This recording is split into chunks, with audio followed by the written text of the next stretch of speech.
खिलाफत के अमी हम हैं, अमानत हम संभालेंगे।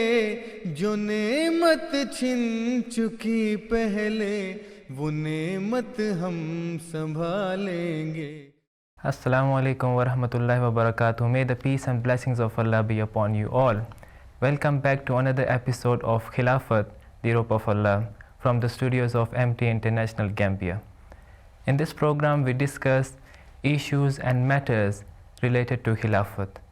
And the topic of discussion today is the Caliphate of the third Caliph of the Ahmadiyya Muslim Jamaat, Hazrat Mirza Nasir Ahmad rahimahullah. And helping me with the discussion today, I am joined by two wonderful guests in the studio. On my immediate right, I have Ustad Masood Ahmad Tahir Saib, who is a missionary of the Ahmadiyya Muslim Jamaat, serving as area missionary in Lower River region. And then next to him we have Ustad Baba Tanja Saib, who is a missionary of Ahmadiyya Muslim Jamaat, serving in Banjul Combo.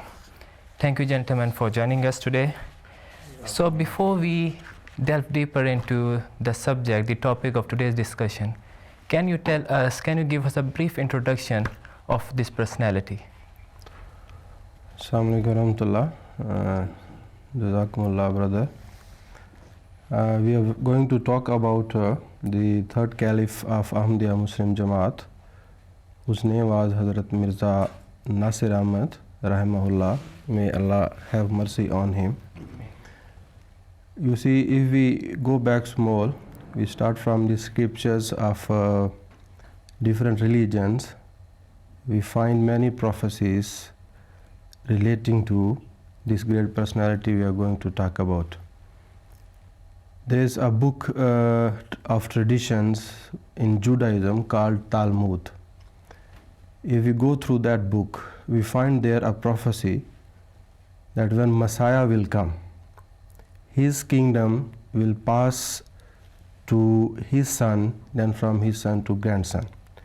And of course, this is not meant towards the Jesus Hazrat Isa alayhi salam, because according to many scholars or historians, he did not marry. If he married, he did not have any son.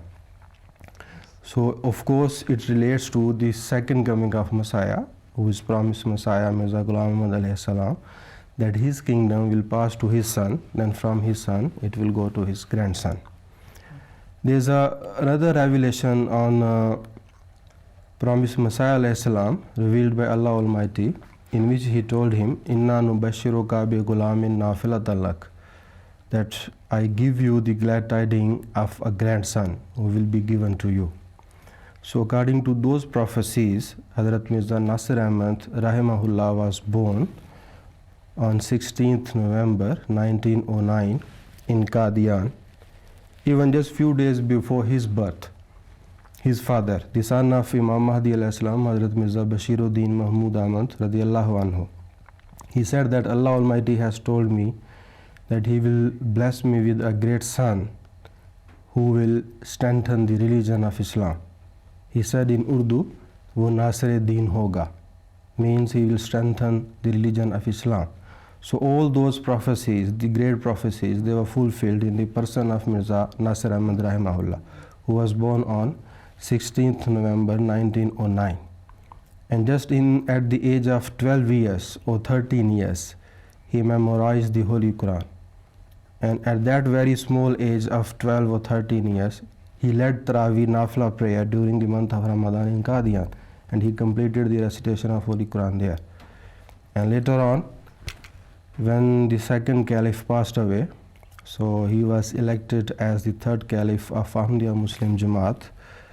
This incident took place on 8th November 1965. So just because of the time. Thank you, Mr. Masood, for this beautiful introduction. Then before talking of his Khilafat, there happened to be a very interesting incident when he was a child. The incident, displays and exhibits the love of his father for Khilafat, and a result of that love, how Allah the Almighty granted miraculous health to his son, who later became the third caliph of the Ahmadiyya Muslim Jamaat. So can you tell us, Ustaz Baba Sahib, about this incident? What actually happened? A'udhu billahi minash shaitanir rajim. Bismillahir rahmanir rahim. Rohan Sahib, this incident was occurred when Hazrat Mirza Nasir Ahmad rahimahullah was 18 months old, and he was very ill at the time, severely ill, and he needed medical attention at the time. And this is narrated by Hazrat Sayyida Maryam Begum Sahiba radiallahu anha. She narrated that as Hazrat Mirza Nasir Ahmad was very ill and he needed attention, but Hazrat Muslim Maud radiallahu anhu, who was the father to Hazrat Nasir Ahmad rahimahullah, left to visit Hazrat Khalifatul Awwal, that's Hazrat Nuruddin radiallahu anhu. And because at the time, coincidentally, he was also very ill at the time, so he went to visit him, and to have to sit with him for a while. And in a due course, he was called upon that your son has been very sick and your attention is needed at home. But he refused to go back. Why did he refuse to go back? It's not because he has no love for his son, or he has no, he doesn't want to pay attention or take, responsibility. But it was because to the utmost and the ardent love he had for the Khalifatul Masih Awwal. The Khalifatul Masih Awwal was like a father to him, he was like a mentor and as well as a teacher to him. So in due respect to him, and out of love and respect for the Khilafat of the time also, Khalifa of the time also, he deemed it most essential to be with the Khalifa of the time rather than going back to for his child. So as he was sitting, and Hazrat Maulana Nuruddin radiallahu anhu got to know about the illness of Hazrat Mirza Nasir Ahmad, as the son of Hazrat Muslim Maud radiallahu anhu, and he told him to go back, and he prescribed some medications to him, and addressing him, telling him that you go back because this is not only your child, but he was also the grandchild of Hazrat Masih Maud alayhi salatu wasalam. So upon hearing this thing, and with due respect to this statement, that was so overwhelming. So he left back to cater for the child. This was this short incident that happened, and out of the blessings of Khilafat and the grace of Allah Subhanahu wa Taala, this child eventually got to be cured and he was okay. Thank you very much, Ustaz Baba Sahib. Then in 1965 he became the caliph of the third caliph of Ahmadiyya Muslim Jamaat. So he initiated many schemes within the community, and after becoming the Khalifa, he initiated one scheme by the name Fazli Umar, which was in the memory of Hazrat Muslim Maud radiallahu anhu, the second caliph of Ahmadiyya Muslim Jamaat. So Ustaz Masood Sahib, if you can elaborate a bit on concerning this scheme. Jazakumullah. You see, when Hazrat Muslim Maud radiallahu ta'ala anhu, as you said, passed away in 1965, so after his demise, Hazrat Chaudhry Sar Zafrullah Khan Sahib radiallahu anhu, he suggested to Hazrat Khalifatul Masih Salis rahimahullah that we should form an organization or a body which will try to continue the great activities initiated by Hazrat Muslim Maud in his life. So Huzur was very much pleased with this suggestion. So Hazrat Khalifatul Masih Salis rahimahullah then announced this scheme, and he named it Fazli Umar Foundation during the Jalsa Salana of Pakistan in 1965 on 21st of December. So the basic purpose of this foundation, Fazli Umar Foundation, because it was a title of the Muslim Maud, Fazli Umar. So relating to that Fazli Umar Foundation, its purpose was to continue the all great works done by Hazrat Muslim radiallahu anhu, and to keep a record of his all sermons, lectures and other speeches, the books he wrote. So under the foundation of Fazli Umar, up to now, alhamdulillah, 26 volumes of Anwarul Ulum, the books written by Hazrat Muslim Maud, have been compiled and published, and the books of Friday sermons, the sermons of Eid al-Azha, the sermons of marriage ceremonies, Eid al-Fitr. Even a Khilafat library was established under this scheme, Fazli Umar Foundation. So it was just a brief introduction that I just wanted to give you. Thank you very much, Ustaz, for this beautiful introduction to this scheme. Then when we speak of his education, the level of education was, he was quite well versed in it. And if we look into that, he also, did masters in economics and philosophy from a very renowned university, Oxford. And he was, as earlier on mentioned in the introduction, he was also Hafizul Quran. So, he worked tirelessly when it comes to the field of education, and when it also comes to, disseminate the message of Allah the Almighty, the Holy Quran. So, can you tell us about his work concerning that? Alhamdulillah, by the grace of Allah subhanahu wa ta'ala, as a Khalifa of the time, has been always inspired by Allah subhanahu wa ta'ala in his, tireless efforts. And you've just mentioned he was, he garnered like a lot of degrees, and he was a knowledgeable person, and he has been principal of Jamia and also, the headmaster of the school in Rabwa. And aside that, he is, he's very oriented with regards to some educational activities. And Murabi Sab has just mentioned that, he initiated like the Fazle Umar and this thing. And one of those things he did was to compile, to make sure that the books of the Promised Mirza Ruhan Khazan and Anwar were all compiled into volumes, because the 23 volumes of Ruhan Khazan were also compiled out of from this Fazle Umar, this thing. So that's the initiation he took into play. And aside that, also he established, the Khilafat library.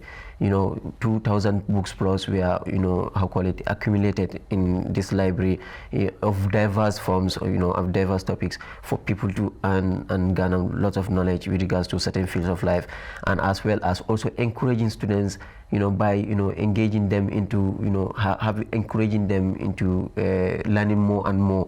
That's why he introduced the gold medal and other medals to, to boost the efforts of students in order to having them, study, because knowing that after having passed, then you are going to be granted something in return as a gesture of, satisfaction from the Khalifa of the time. So this was the great blessings that emerged out of his love for people to, go in for education and try at their level best to garner more possible. Yeah, Ustaz, yes, brother, please. Just to add a small what he has already said. Yes, please. Hazrat Mirza Nasir Ahmad rahimahullah, you see, he set a minimum standard for the members of Ahmadiyya Muslim Jamaat, and that was the matriculation. He said for the Ahmadi boys, at least they should achieve the grade 10, they should pass, and for the girls, at least they should pass grade 8. Then when he was talking about the centenary plan, Jubilee plan, when Jamaat would reach the age of 100 in 1989, so he said, my desire, which Allah Almighty has put in my heart, is that by 1989, when Jamaat would be 100 years old, I want to have at least 100 scientists and researchers in Ahmadiyya Muslim Jamaat, and that is only possible if you focus on your studies. Yes, yeah, thank you very much for adding this point. And coming back to you, Ustaz Baba Tanja Sahib again, a very fascinating prophecy of Hazrat Masih Maud was also fulfilled during his era. And the prophecy which says that kings shall seek blessings from thy garments. And very, very interestingly, this prophecy came into fulfillment in the Gambia. So can you tell our viewers about this prophecy? Yes, this prophecy that the kings shall seek from thy garment was fulfilled in the Gambia here. And by the grace of Allah, there was this man called Saframan Singate. Saframan Singate was the first viceroy of Queen Elizabeth in the,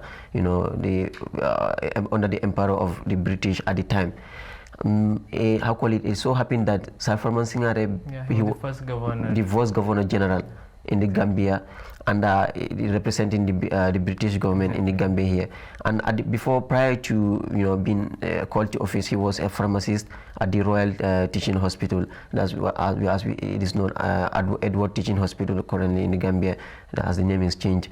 And this man, happened to be chosen to be the Governor General of the Queen, representing the Queen in the Gambia. And when that happened, he was already an Ahmadi at the time.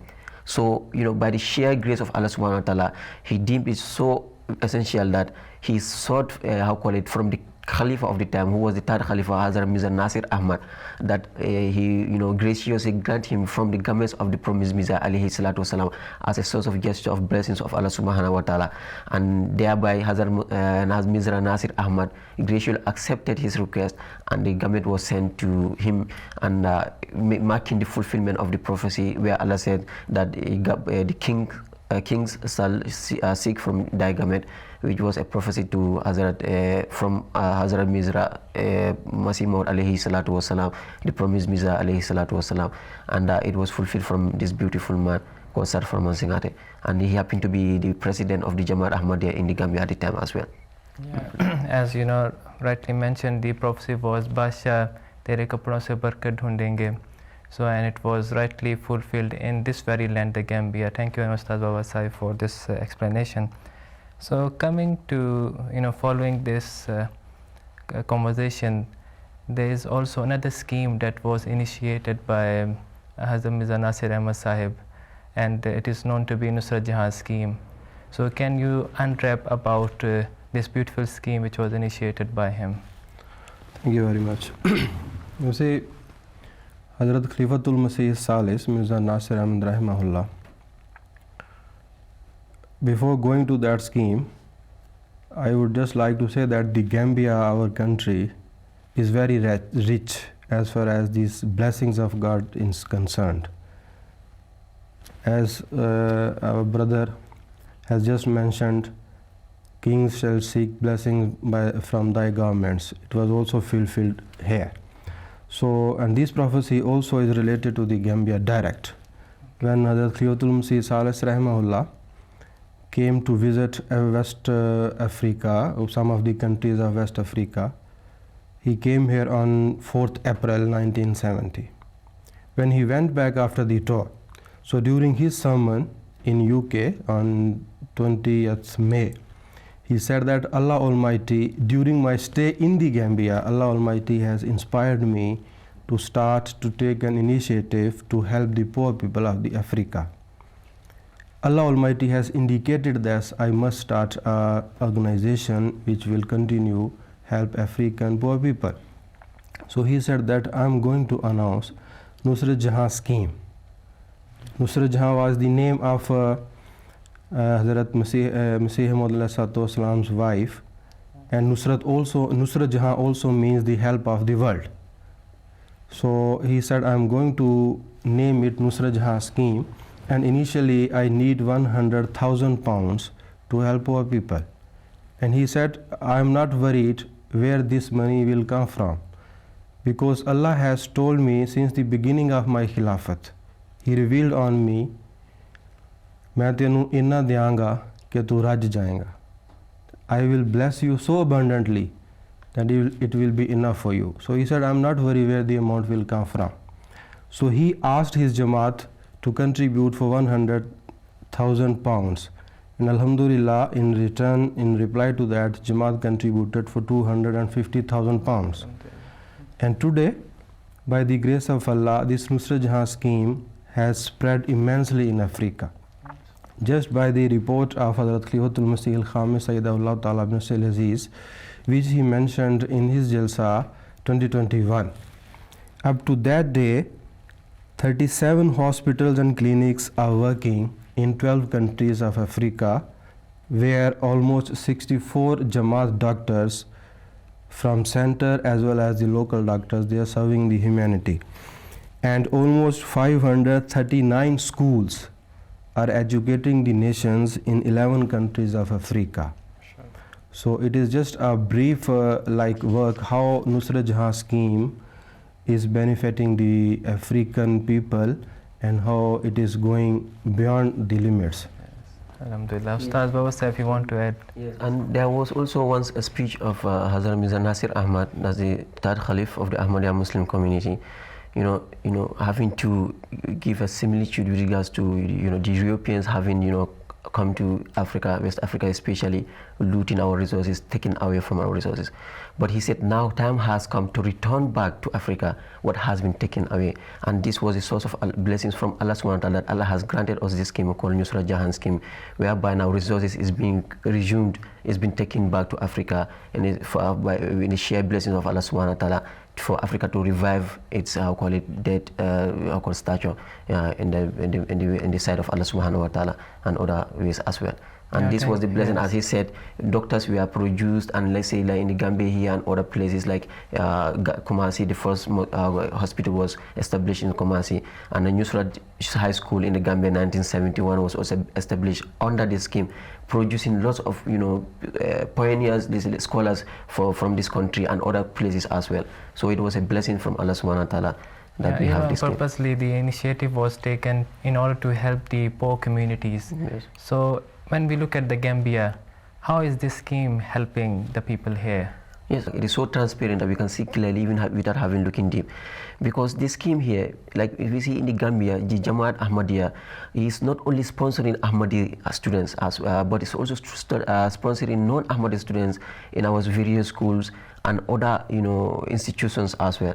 Like we say, Humanity First is also created in order to ease the way of learning of computer and other computer sciences, as well as sponsoring students who cannot garner like the ability to be sponsored in achieving their educational degrees and other activities. We spoke about Hazrat the third Khalifa Hazrat Nasir Ahmad rahimahullah, his love for education and how he contributed towards that. And this was also one of it, that no one is left behind, so that everyone has a chance to learn in something, to be in something, educated as per se. Yes, and yes, please. Sorry to interrupt. You see, starting from the year Nusra Jahan scheme was initiated, and it was initiated in the Gambia. So during his tour of the tour of Gambia, Yes. he laid the foundation of Nusra School in 1970s. And today, when it was built there, the Nusra Jahan School, Nusra Senior Secondary School, by then the education not even was very hard to get, but it was very expensive also. And today, by the grace of Allah, if you go to elite offices, you will meet many people there who will tell you, yeah, I'm graduated from Nusrat. Exactly. Tahir Ahmadiyya Muslim School was founded in Mansakonko, Lower River region. When it was built there, by then there was no senior secondary school in the whole region in 1988. Same with the Nasir at Basse. There are so many people who are graduated from there, and they are not only serving the nation Gambia, but across the world, in Europe, in other countries of the world, they are serving the nation, they are serving the humanities. When we come towards medical, our Ahmadiyya Muslim Hospital at Talindi has been serving the entire nation. Exactly. Even from outside the countries, people are coming here for treatment. Our dental surgery clinic is here. Then we go to Farafeni, our clinic is there. In Basse, we have very good clinic, and now that clinic is being extended now. A very big land has been purchased, and now we are building a very nice building there.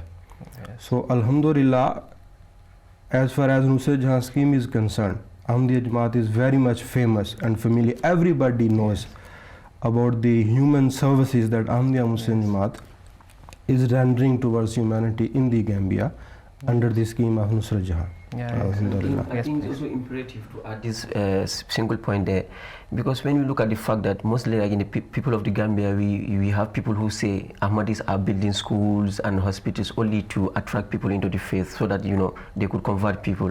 This was not the issue. As he has already mentioned, it has been established by the sheer grace of Allah subhanahu wa ta'ala that has been to having inspired Hazrat Mirza Nasir Ahmad, the third Khalifa, of the Ahmadiyya Muslim community to give back to Africa that has been lost from Africans.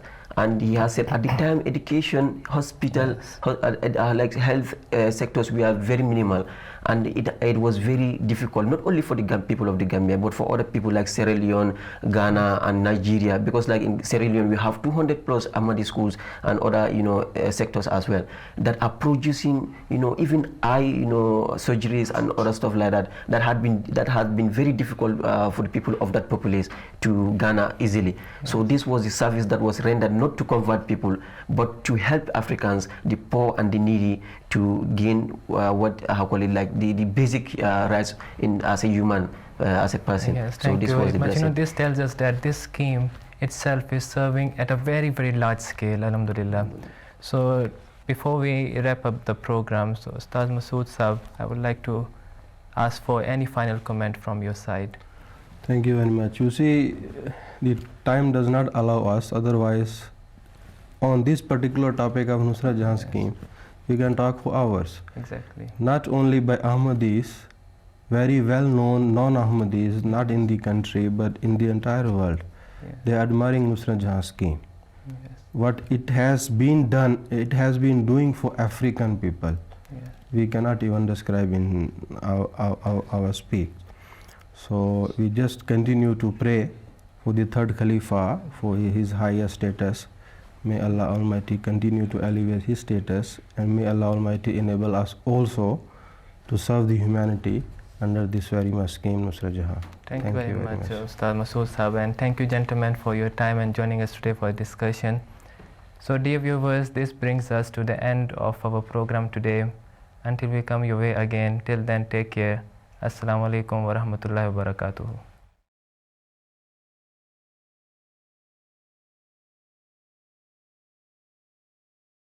खिलाफत के अमी हम हैं, अमानत हम संभालेंगे, जो नेमत छिन चुकी पहले वो नेमत हम संभालेंगे। खिलाफत के अमी हम हैं, अमानत हम संभालेंगे, खिलाफत के अमी हम हैं।